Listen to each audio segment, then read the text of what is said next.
It was very interesting to see how concerned all the governments are by the topic. It is really a very actual topic, and as a matter of fact, it is one for us too.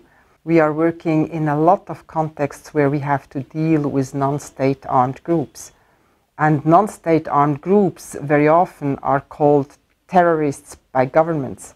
And it is extremely difficult to know what they exactly mean with terrorists. That's why we prefer to speak of non-state armed groups. It's extremely important to tell it all over again that in the context of non-international armed conflict, non-state armed groups are party of the conflict, and the international humanitarian law is applicable also to them, which will say that they have responsibilities too.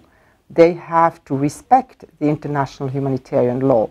The fact that we are in contact with all the parties of a conflict, of course, the governments, the state representatives, but also all the different armed groups, gives us the possibility to stay and work in a context, because only if we can explain to all the parties of a conflict what we are doing, what is our work, and what is our added value we can bring to the people in need, only then we have got access. And I can take a very actual example, Yemen, for instance, where you have a multitude of armed groups.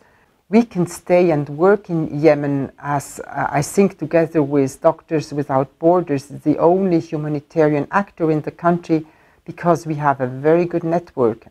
All the groups know who we are, they know what we are doing, and that's why it is extremely important to us that states do not criminalize the fact that we have contact to non-state armed groups, to what they call terrorists, and that's why we have to fight for this right to speak with non-state armed groups.